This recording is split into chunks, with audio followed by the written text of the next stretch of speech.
البدع والأهواء، أهل البدع العقائدية وأهل البدع السياسية. نقول بيننا وبينكم السلف، بيننا وبينكم الكتب، كان فيقول البدع بيننا وبينكم.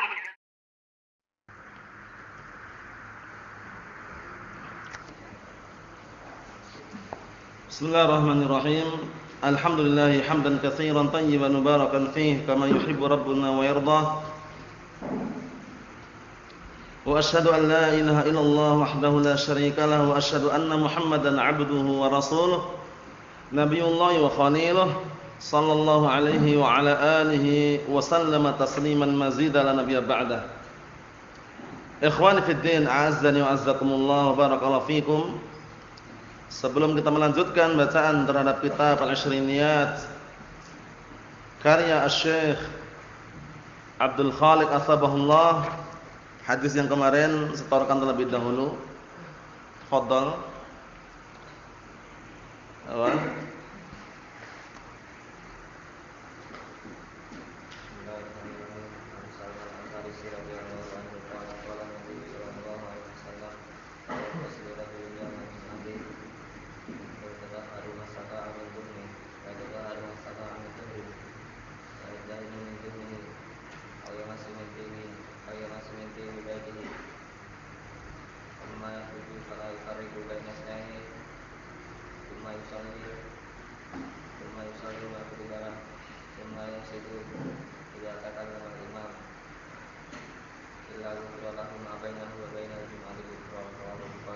Na'am, ahsanta barakallahu fikum.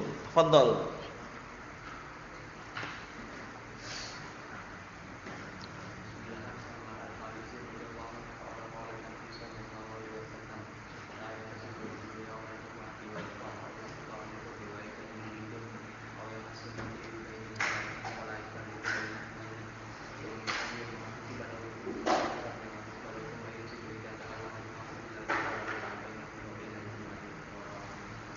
Na'am, ahsanta barakallahu fiik.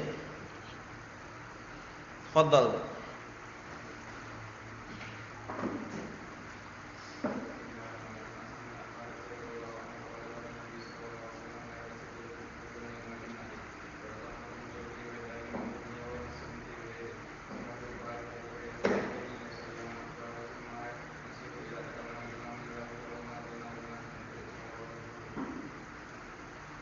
Na'am barakallahu fiik.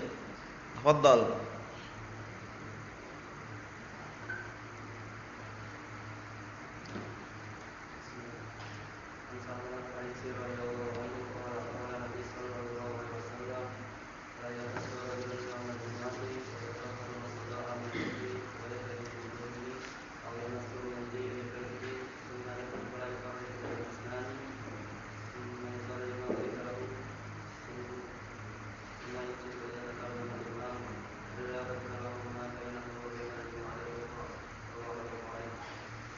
Na'am, ahsanta barakallahu fiik.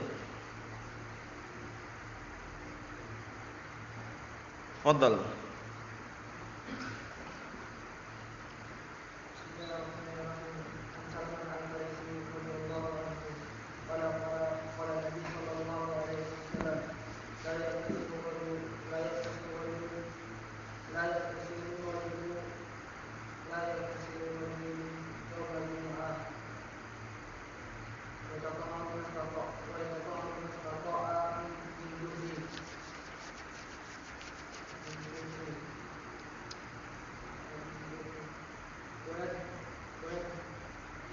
Wa yaddahinu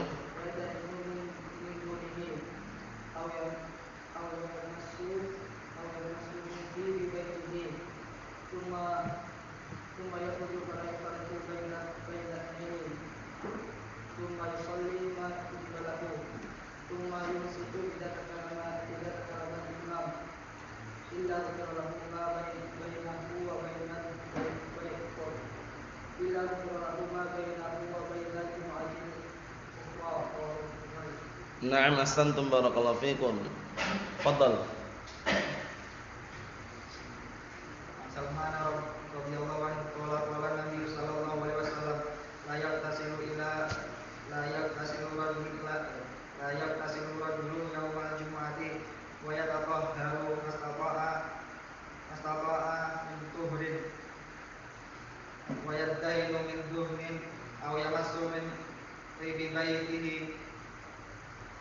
thumma yakhruju fala yufarriqu baina itsnaini thumma yusalli ma kutiba lahu thumma yunsitu idza takallama al-imamu illa ghufira lahu ma taqaddama illa ghufira lahu ma bainahu wa bainal jumu'atil ukhra rawahu Bukhari. Na'am, ahsantum barakallahu fiik. Tafadhal.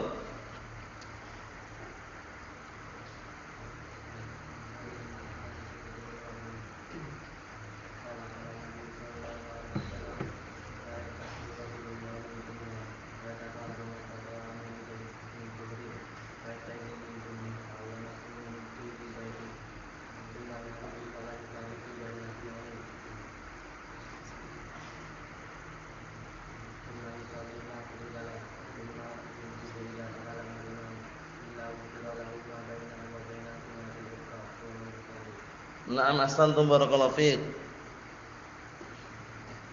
Tafadhal.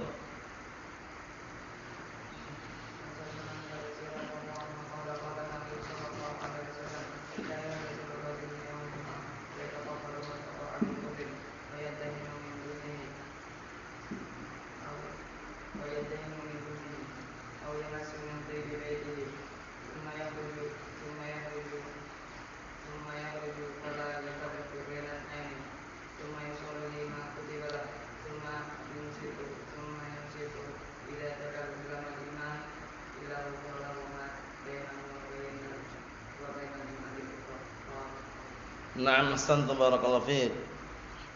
Tafadhal.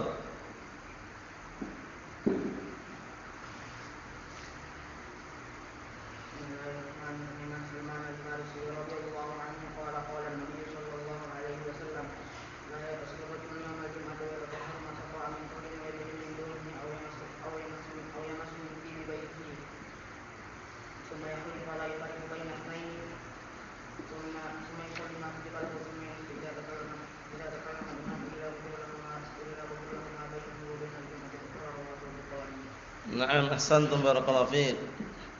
Tafadhal.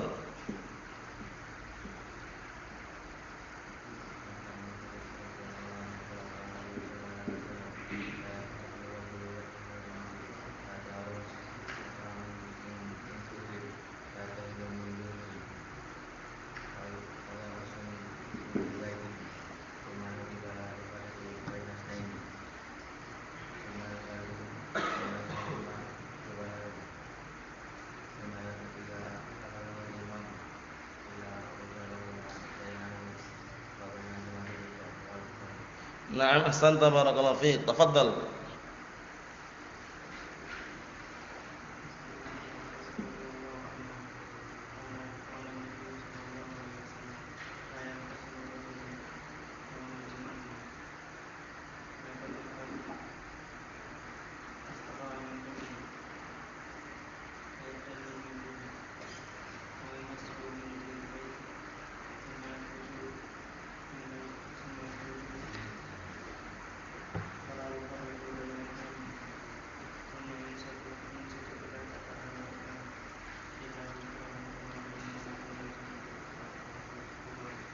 Na'am, ahsantum barakallahu fiik.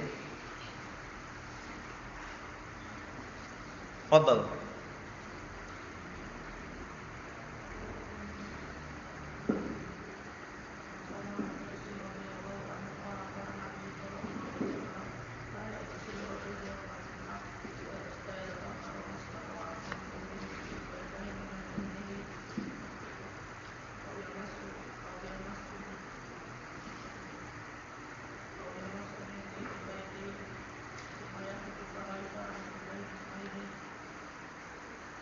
Apa?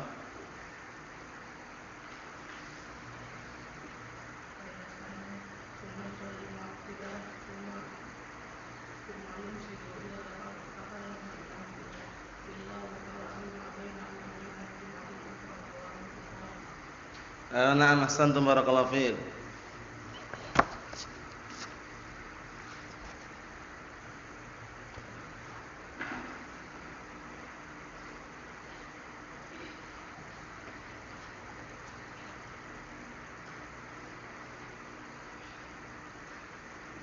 Naam, barakallahu fiik. Tafadhal.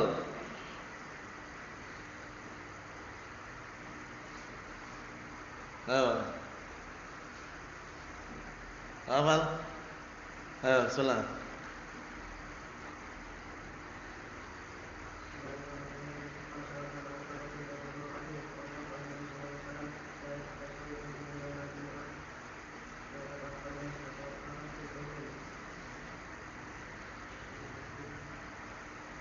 Apa? La yaqtasilu rajulun yaumal jum'ati.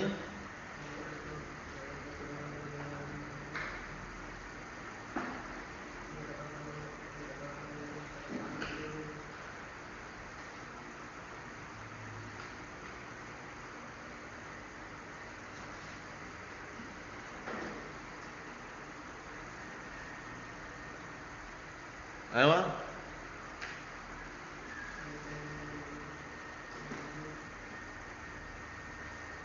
Ayo.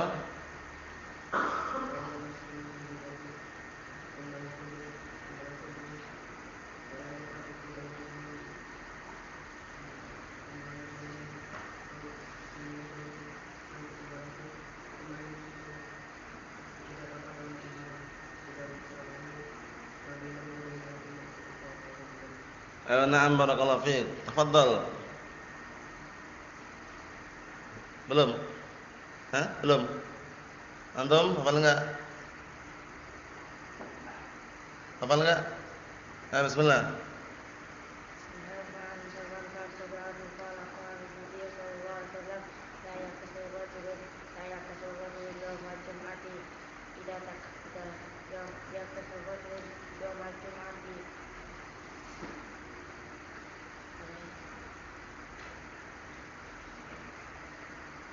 Wa yatatahhar.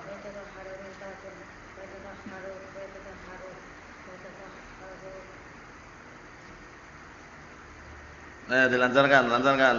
Ayo, bismillah.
Na'am, ahsantum, barakallahu fiik. Tafadhal.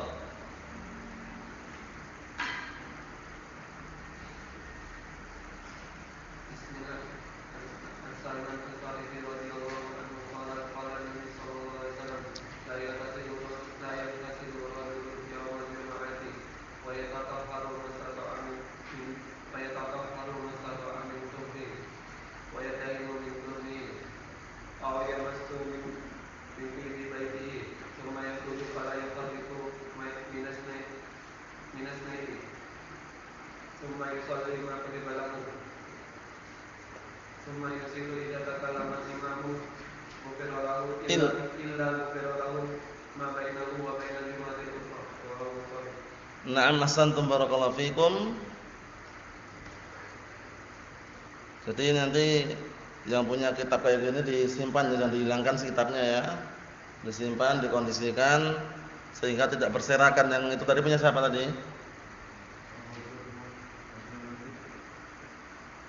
Dikondisikan, jangan dihilangkan. Dibawa terus. Kalau misalkan dipakai murajaah di asrama, dibawa ke sini, jangan ditaruh di asrama. Biar dipakai untuk menyimak ya. Ayo, na'am. Kita lanjutkan, barakallahu fiikum, berikutnya.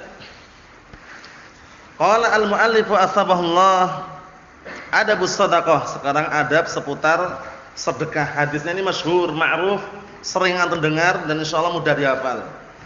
Yaitu mengenai 7 orang yang akan mendapatkan naungan di suatu hari yang tidak ada naungan kecuali naungan Allah Subhanahu wa taala.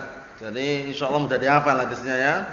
Nah, kenapa di sini disebutkan ada bersedekah? Karena nanti berisikan ada salah satu dari 7 orang tersebut orang yang bersedekah dengan cara diam-diam.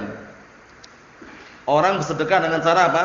Diam-diam. Enggak ditampakkan, enggak pamer, enggak perlu difoto terlebih dahulu. Dia diam-diam tapi sedekah. Sampai dipermisalkan tangan kirinya enggak tahu apa yang disedekahkan tangan kanannya. Bayangkan. Karena begitu tersembunyinya. Paham ya? Tidak pamer, tidak sombong. Beda dengan orang zaman sekarang. Mau bantu nyumbang mushaf di masjid, masing-masing santri suruh megang mushaf difoto dulu. Allah musta'an. Kebanyakan gitu kan, nyumbang kambing untuk korban Idul Adha, sebelum disembelih difoto dulu. Kambingnya disuruh jajar dulu baris, kemudian foto. Yayasan fulan bin fulan. Paham ya? Banyak sekarang perkara-perkara yang justru orang malah pamer dengan sedekahnya. Padahal itu berseberangan.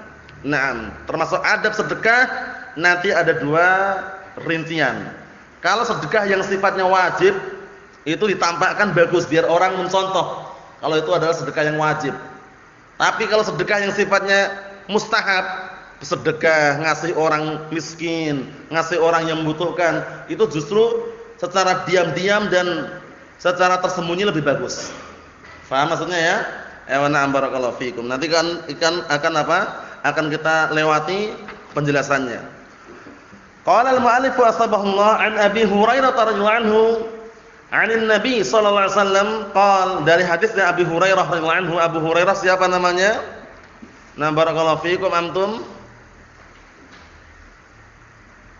Ayyuh Abdurrahman bin Sakhr Ad-Dausi radhiyallahu anhu.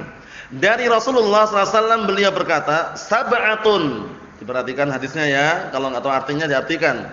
Sab'atun yudhilluhumullah ta'ala fi dhillihi yauma la dhilla illa dhilluh. Ma'ruf hadisnya. Insyaallah mudah dihafal ini ya. Sab'atun yudhilluhumullah fi dhillihi yauma la dhilla illa dhilluh. 7 orang yang akan mendapatkan naungan Allah Subhanahu wa taala di suatu hari yang tidak ada naungan kecuali naungan Allah taala. Sab'atun yudhilluhumullah fi dhillihi yauma la dhilla illa dhilluh. 7 orang yang Allah taala menaungi mereka di suatu hari yang tidak ada naungan kecuali naungan Allah Subhanahu wa taala. Masyaallah. Di mana ini kira-kira? Di padang mahsyar. Di padang mahsyar semua dikumpulkan jadi satu dalam kondisi yang sangat mengerikan, dalam kondisi yang sangat menggentingkan, butuh pertolongan Allah Subhanahu wa taala, panasnya luar biasa di situ. Nah 7 orang ini mendapatkan naungan. Masyaallah, kita lihat. Pertama, imamun adil. Biasanya kita hafal itu imamun adil. Ini imamun adlun, artinya sama. Paham ya? Artinya sama. Nah, tapi kalau yang sering kita hafalkan al-imamul adil. Paham ya? Jadi antum bisa tulis wa fi riwayatin ukhra itu. Dalam riwayat yang lain, nah barakallahu fikum, imamun adil, yaitu seorang pemimpin yang adil. Pemimpin yang adil, jujur, amanah, itu yang pertama. Paham ya? Yang pertama adalah imamun adlun atau imamun adil. Seorang pemimpin yang jujur, adil, amanah. Mohon insyaallah ya.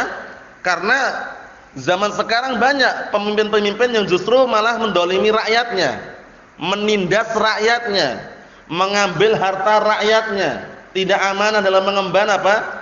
Kepemimpinannya. Padahal pemimpin itu apa? Tanggung jawabnya besar. Sampai-sampai Nabi kita Muhammad alaihi salatu wassalam, beliau mengatakan apa? Kullukum ra'in wa kullukum mas'ulun an ra'iyatih. Masing-masing kalian itu adalah apa? Pemimpin. Dan masing-masing pemimpin akan dimintai pertanggungjawaban atas kepemimpinannya. Antum pemimpin, memimpin diri antum. Paham ya? Kita pemimpin, memimpin diri kita. Kalau udah berkeluarga, pemimpin dia memimpin keluarganya, memimpin istri dan anaknya. Paham ya? Jadi pemimpin di sini bukan perkara yang ringan. Paham ya? Memimpin diri sendiri aja masih keberatan, apalagi memimpin negara. Paham ya? Jadi jangan pernah berharap ingin jadi gubernur.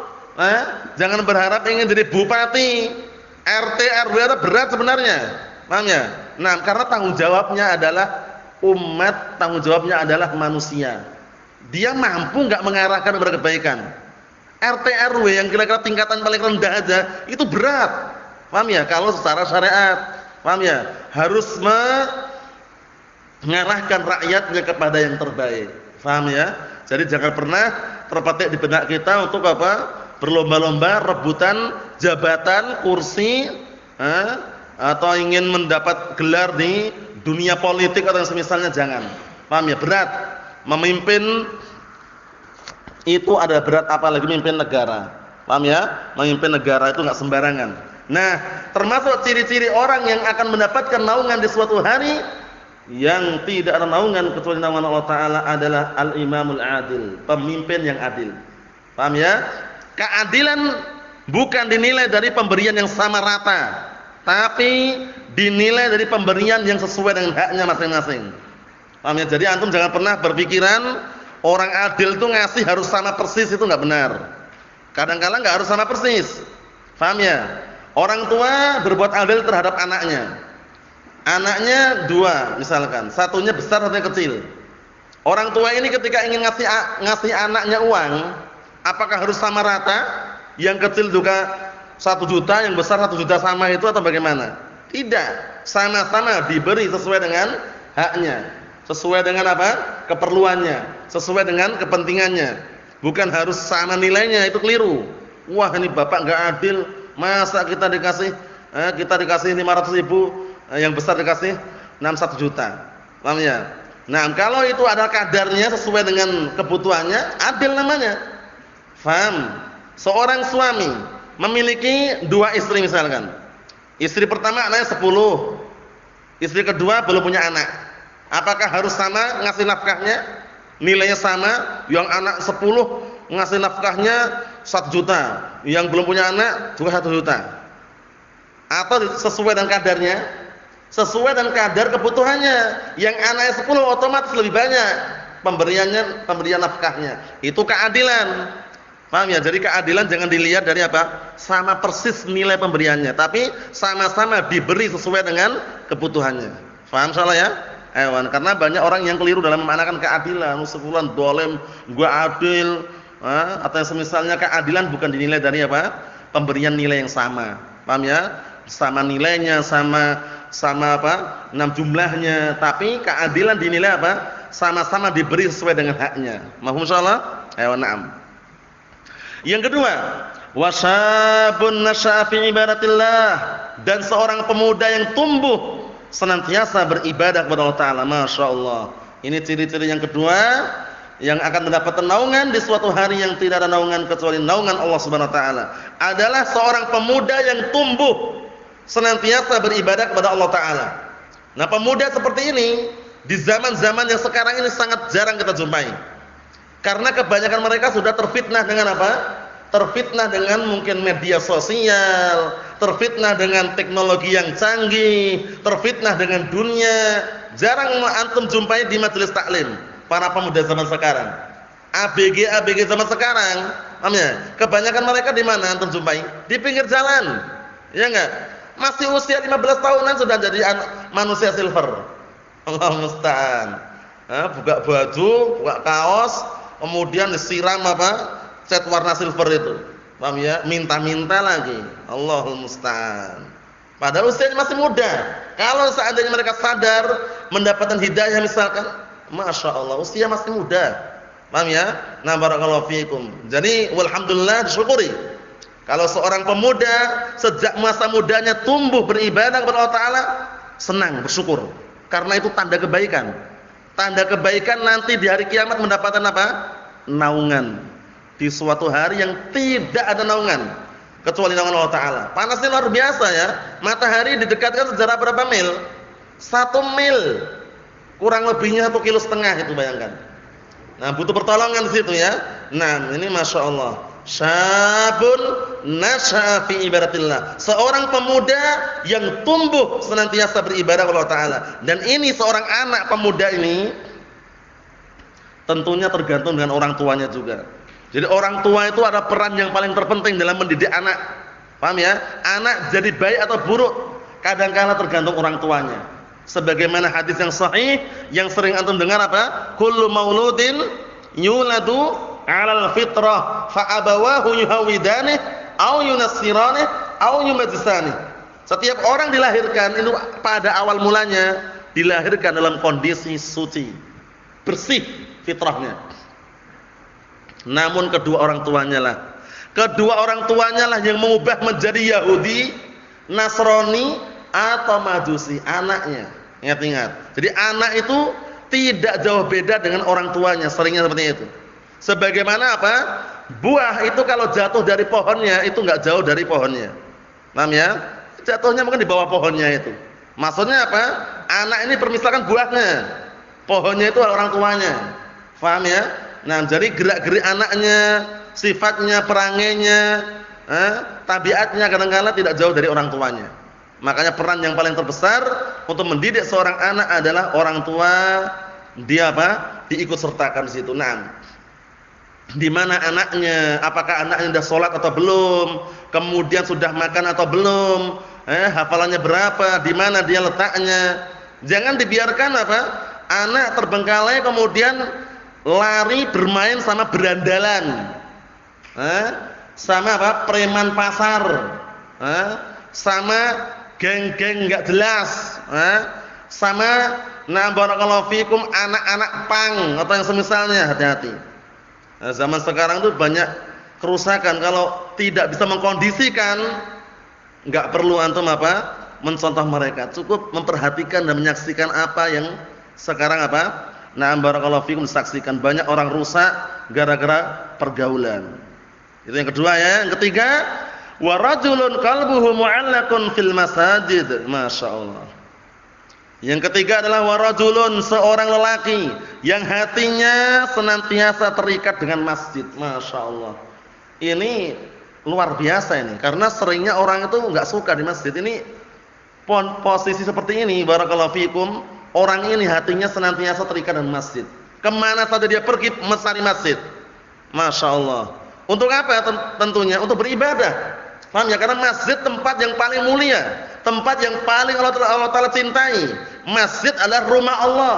Paham ya? Masjid sumber ketenangan. Nah, makanya orang ini termasuk ciri-cirinya adalah orang yang apa? Hatinya terikat dengan masjid. Kemana dia pergi? Mencari masjid untuk beribadah. Bukan malah menjauh. Apalagi masa-masa pandemi COVID-19, orang teriak-teriak jaga jarak, pakai masker, sholatnya enggak boleh lebih dari 5 menit. Kalau di pasar berjam-jam. Ya enggak?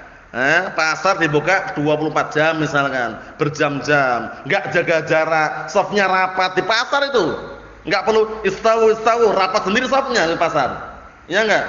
Di masjid pengennya jaga jarak. Masing-masing orang berapa meter? 1,5 meter, 1 meter, 2 meter.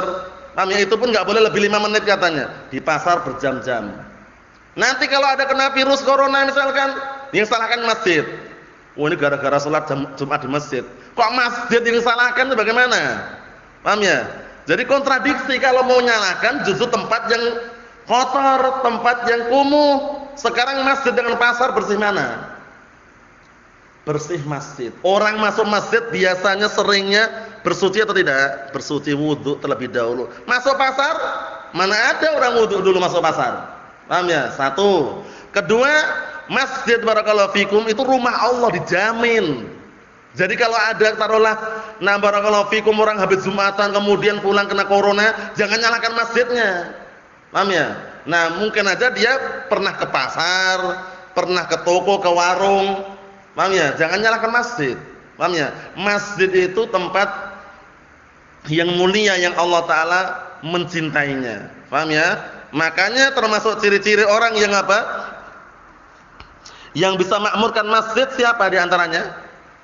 Ciri-cirinya apa di antaranya? Tidak takut kecuali hanya kepada Allah Subhanahu wa taala. Enggak takut yang namanya bisikan-bisikan, hati-hati nanti kena corona, kena COVID-19, hilang penciuman, hilang rasa, paham ya? Atau yang semisalnya, santai, banyak berdoa. Justru ketika pandemi seperti ini banyak beribadah.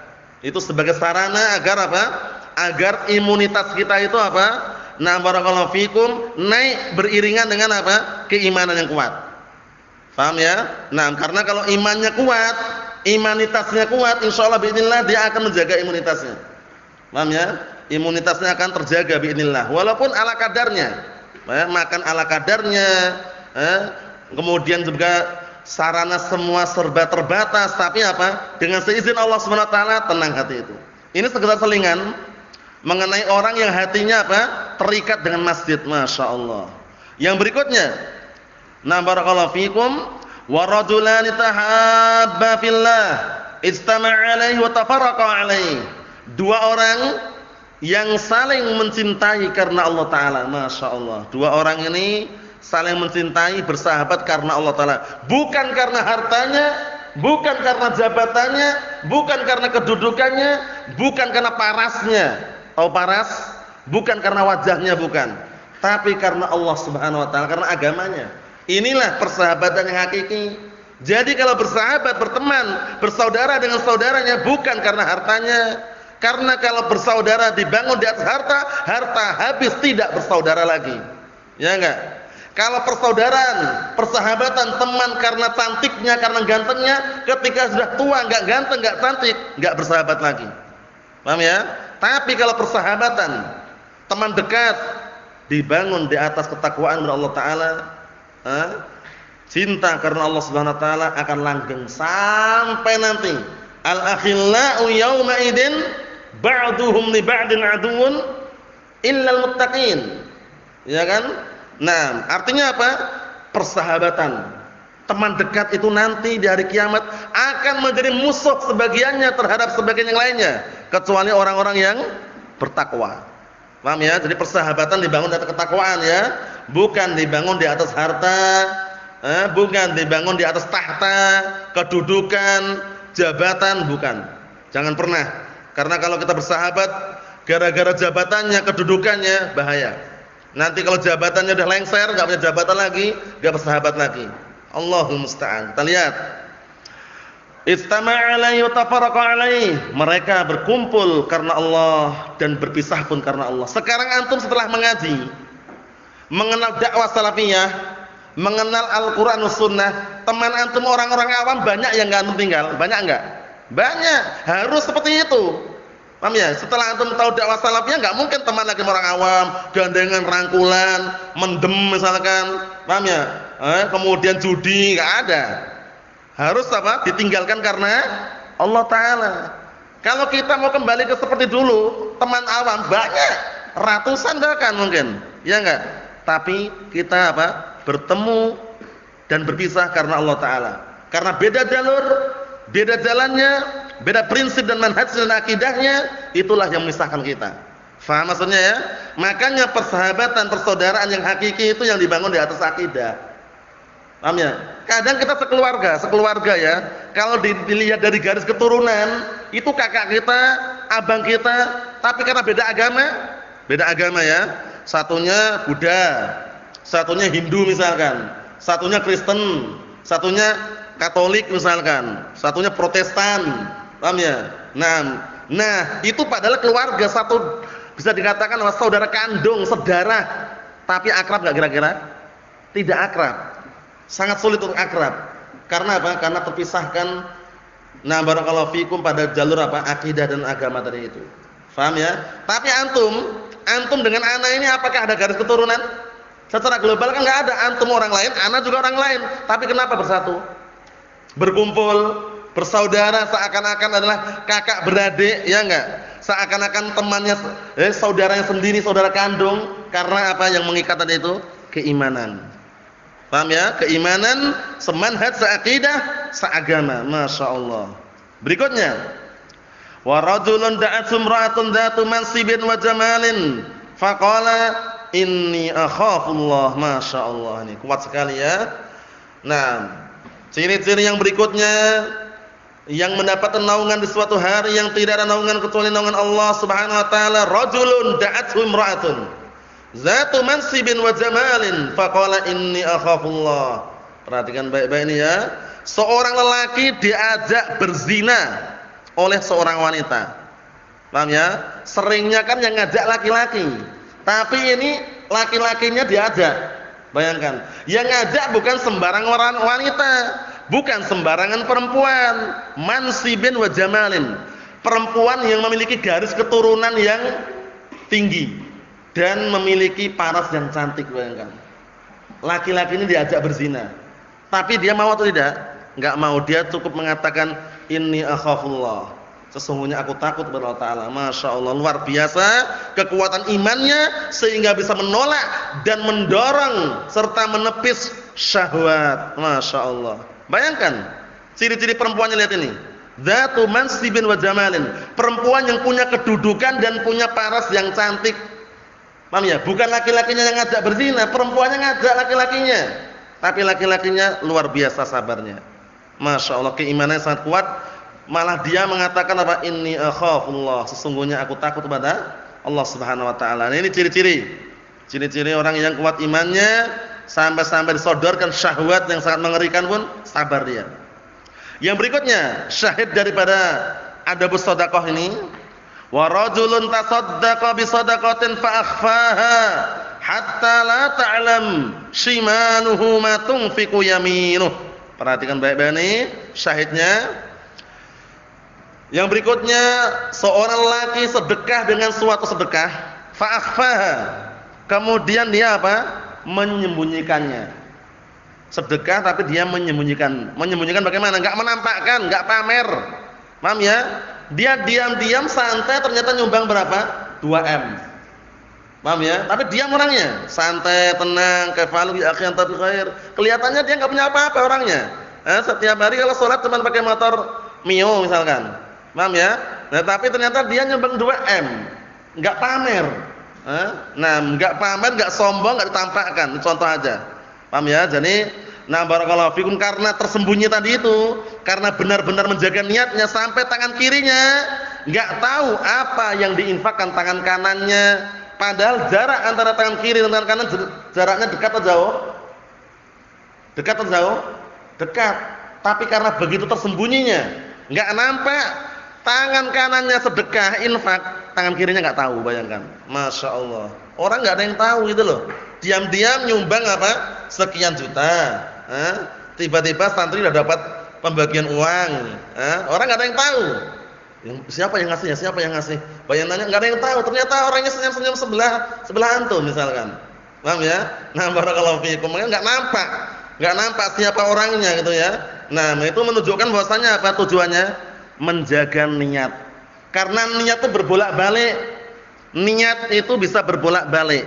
Paham ya? Keikhlasan harus dijaga. Karena banyak orang yang awal mulanya ikhlas dalam bersedekah, berinfak, tapi karena niatnya berbalik langsung dia meminta dan mengharapkan pujian. Masya Allah ya, si fulan suka sedekah, yang juragan cilok, ya sombong dia. Nah, jadi dia karena dipuji langsung sombong dia, langsung wah. Awal mulanya dia santai, tapi karena niatnya dia, hati-hati ya, niat itu bisa berbolak-balik. Makanya kalau sedekah yang paling terbaik jangan dipamerkan. Jangan dipamerkan, diam-diam tapi ternyata apa? Sedekah. Ini sedekah yang bagaimana? Nanti disebutkan sedekah yang sifatnya mustahab. Adapun yang wajib justru ditampakkan biar orang tahu kalau itu wajib. Paham ya? Nah, barakallahu fikum seperti itu. Nah, sedekah yang wajib contohnya apa sih? Di antaranya apa sih sedekah yang sifatnya wajib? Ya zakat harta. Paham ya? Atau yang semisalnya, nanti ada disebutkan penjelasannya. Itu ciri-ciri yang keberapa? Yang keenam. Yang ketujuh, wa rajulun dzakarallaha khaliyan fa fadat 'ainah, muttafaqun alaih. Masyaallah. Termasuk salah satu orang yang akan mendapat naungan di suatu hari yang tidak ada naungan kecuali naungan Allah taala. Yang ketujuh adalah rajulun dzakarallaha khaliyan fa fadat 'ainah. Perhatikan artinya, seorang lelaki yang dia itu berzikir kepada Allah sendirian. Enggak banyak orang, dia sendirian dia. Sampai bagaimana? Fafadat 'ainah, sampai kedua matanya berlinang. Kedua matanya berlinang mengeluarkan air mata nangis. Paham ya? Ini biasanya apa? Biasanya dia menyendiri di malam hari. Paham ya? Sepertiga malam terakhir, sunyi, sepi, jam 3 malam, dia sholat berzikir, ya Allah, Paham ya? Kadangkala di hari-hari tersebut, di waktu tersebut itu karena tenangnya dan sunyinya itu langsung bisa mengeluarkan air mata. Ingat semua dosa-dosa yang dia lakukan. Masya Allah. Nah ini termasuk ciri-cirinya adalah orang yang berzikir kepada Allah Ta'ala sendirian sampai kedua matanya berlinang, menangis. Paham ya? Ini juga termasuk dorongan bagi kita semuanya untuk senantiasa menegakkan dan melakukan qiyamul lail. Jangan malas-malasan. Karena qiyamul lail termasuk apa? Perbuatan dan amalan sunnah muakkadah. Sunnah yang sangat ditekankan. Paham ya? Jangan bermudah-mudahan menyepelekan, wah, masa sunnah aja ditekankan. Yang menekankan Rasulullah sallallahu alaihi wa ala alihi wasallam. Kita sebagai umatnya harus bagaimana? Mencontoh Rasulullah sallallahu alaihi wasallam. Enggak usah banyak-banyak. 3 rakaat cukup kalau seandainya mau sedikit. 2 rakaat salam, tutup 1 rakaat salam sebagai witirnya, atau langsung witir 3 rakaat boleh juga. Paham ya? Intinya qiyamul lail termasuk perbuatan yang para salaf tidak meninggalkannya karena mereka mencontoh Rasulullah sallallahu alaihi wa ala alihi wasallam sampai beliau karena hukumnya sunnah muakkadah ketika mukim dan safar beliau melakukannya. Qiyamul lail, salat malam. Paham ya? Di antaranya witir. Ij'alu akhir salatikum bil laili witra. Jadikanlah akhir malam salat kalian itu witir. Witir paling sedikitnya berapa rakaat? 1 rakaat. Disitulah antum berdoa. Sepi biasanya jam 3 malam, setengah 4 bangun. Nah, barakallahu fikum bangun, disingkaplah selimut-selimut di situ ya. Kemudian mulai bangkit, mengambil air wudu, bersegera salat, berdoa, ya Allah, minta kepada Allah Ta'ala. Minta apa? Minta apa? Minta apa? Pertolongan, benar, minta pertolongan, minta rezeki, paham ya? Minta keistiqomahan, minta diberikan kesabaran, minta diberikan apa barakallahu fikum kebaikan dunia dan akhirat. Rabbana atina fid dunya hasanah wa fil akhirati hasanah wa qina adzabannar. Seperti itu. Jadi 7 orang ini barakallahu fikum dijamin dengan jaminan dari Allah Ta'ala apa? Mendapatkan naungan di suatu hari yang tidak ada naungan kecuali naungan Allah Subhanahu wa taala. Kita lihat bawahnya. Qala asy-syarih rahimahullah, hadisnya muttafaqun alaih. Rajulun qalbuhu mu'allaqun bil masajid, seorang lelaki yang hatinya terikat dengan masjid. Masya Allah. Terikat dengan masjid itu maksudnya bagaimana? Antum lihat situ. Ma'nahu syadidul hub laha. Maknanya orang itu sangat senang terhadap masjid. Kemana dia pergi mencari masjid? Mana ya masjidnya? Bukan untuk tidur saja tapi untuk istirahat sekaligus untuk apa? Beribadah di situ. Paham ya? Nah, untuk apa? Berkomunikasi. Berkomunikasi, merenungi, barakallahu fikum akan apa? Surga dan neraka atau yang semisalnya. Wal mulazimah lil jamaah, dan orang itu senantiasa mulazimah, senantiasa terus-menerus lil jamaah untuk salat jamaah fiha di masjid tersebut. Walaysa ma'nahu dawamul qu'ud fil masjid. Penting ini. Bukan maknanya duduk terus di masjid. Bukan itu maknanya. Orang yang hatinya terikat dengan masjid bukan maknanya duduk terus di masjid enggak pernah berdiri. Paham ya? Duduk terus dia, berdiri enggak mau dia. Salat juga dengan duduk. Paham ya? Semuanya duduk terus dia. Dengan alasan apa? Dengan alasan biar mendapatkan naungan itu kurang tepat. Paham ya? Maksudnya terikat dengan masjid itu senang dengan masjid. Senang kalau beribadah di masjid, senang salat berjamaah di masjid. Bukan apa kata beliau? Walaysa ma'nahu dawamul qu'ud fil masjid. Bukan maknanya dawamul qu'ud fil masjid, bukan maknanya terus-menerus duduk di masjid. Orang ya butuh apa namanya? Butuh pekerjaan, kadang bekerja mencari maisha. Paham ya? Barakallahu fikum seperti itu. Intaha syarah Muslim. Berikutnya, istama'a 'ala dzalik wa tafarraqa 'alaihi. Termasuk salah satu orang yang mendapatkan naungan juga, naungan Allah Ta'ala, berkumpul di atas jalan Allah dan berpisah pun karena Allah Ta'ala. Istama'a 'ala tahabbi fillah. Berkumpul di atas apa? Cinta di jalan Allah Subhanahu wa taala.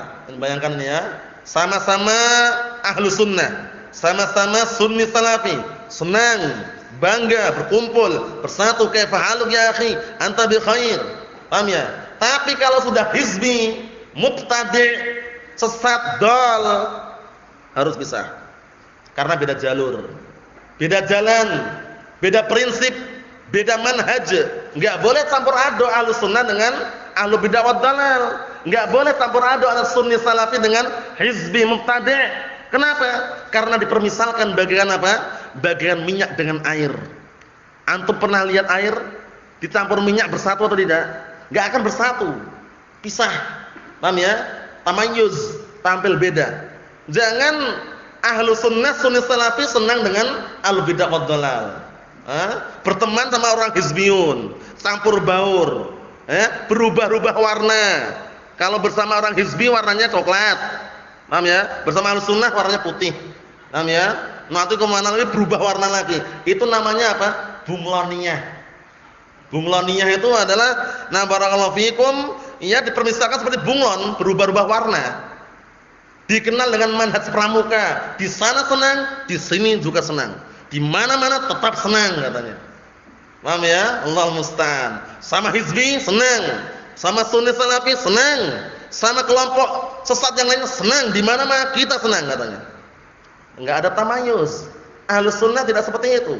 Paham ya? Nah, Ahlus Sunnah itu ditolong berdakwah, dengan dakwahnya berkembang itu dengan tamayuz, harus tampil beda. Memisahkan diri. Jangan senang duduk-duduk dengan ahlul ahwa, pengekor hawa nafsu, hizbiyun, Ahlul Bidah wad Dalal, yang mereka ngandalkan apa seringnya? Slogan. Wah, slogannya banyak.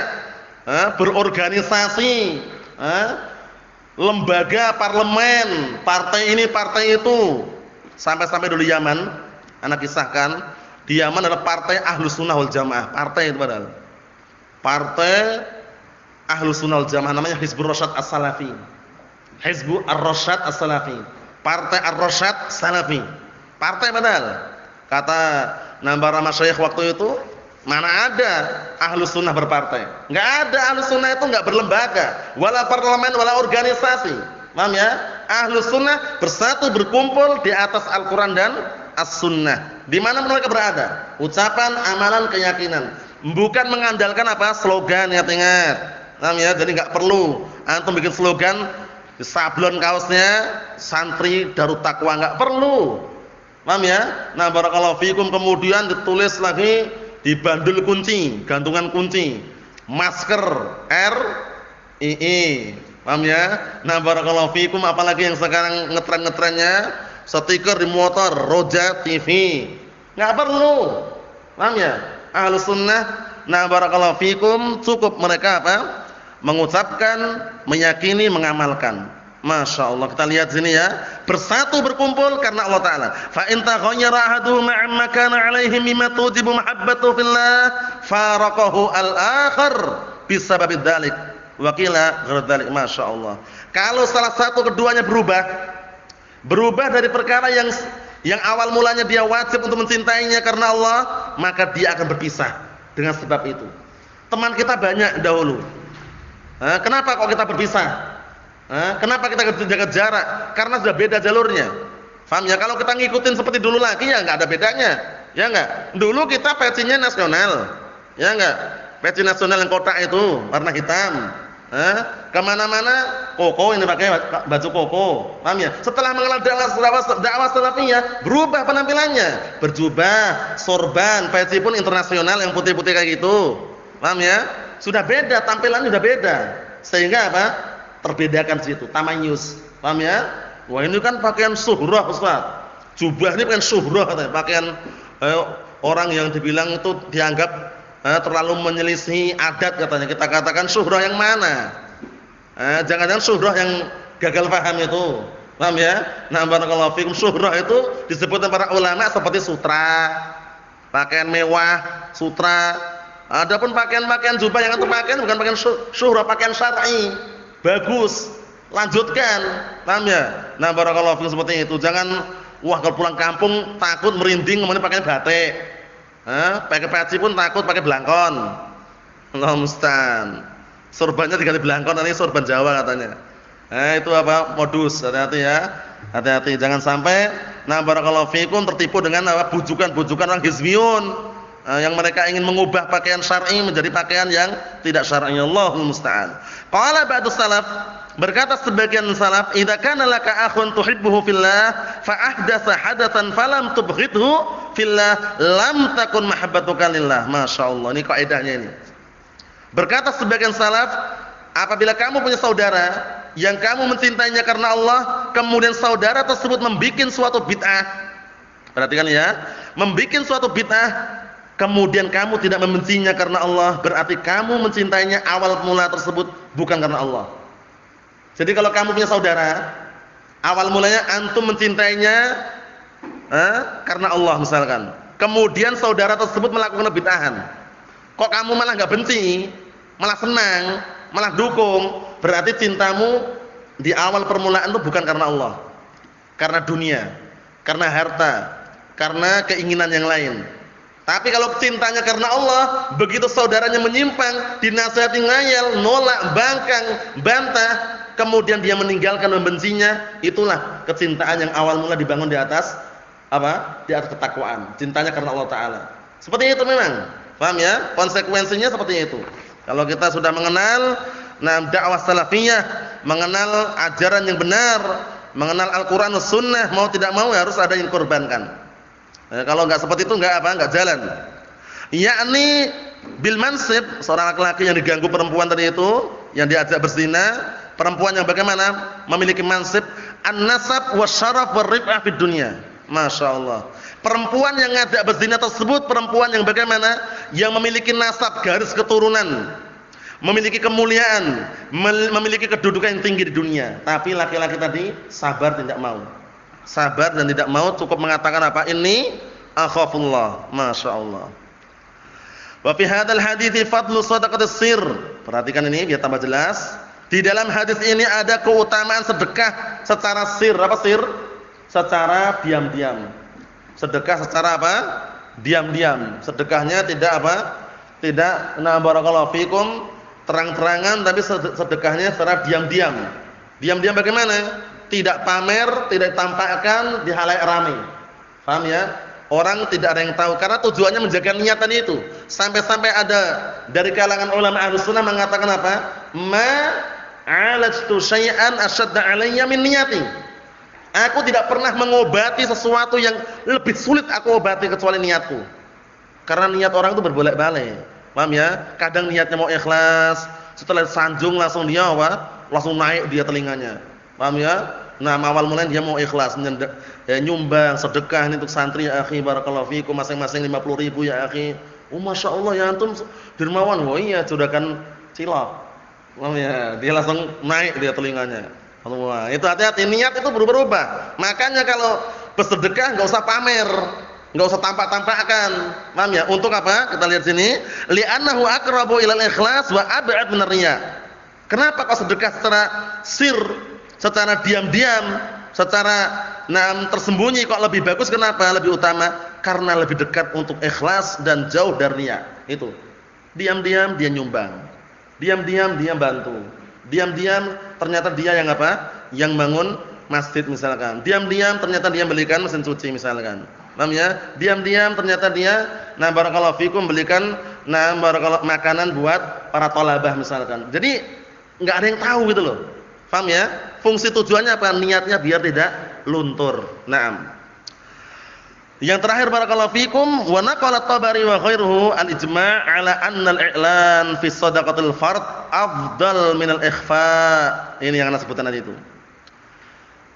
Al-Imam Tabari menukilkan dan juga yang lainnya, ijma' sepakat para ulama bahwasanya i'lan terang-terangan, perhatikan ini ya, terang-terangan di dalam sedekah wajib, bukan sedekah yang sunnah, sedekah wajib, itu lebih afdal daripada ikhfa, daripada menyembunyikan. Sedekah yang wajib contohnya apa? Zakat harta misalkan. Itu lebih afdal dia terang-terangan karena orang biar mencontoh. Paham ya? Nah, barakallahu fikum seperti itu. Wa shadaqatu tatawwu', sedangkan sedekah yang sunnah al-aqs min dzalik, lawannya. Berarti kalau sedekah yang sifatnya tatawwu', sunnah, sedekah ngasih fuqara, masakin, nyumbang masjid misalkan, itu lebih baik diam. Lebih baik secara diam-diam, secara apa?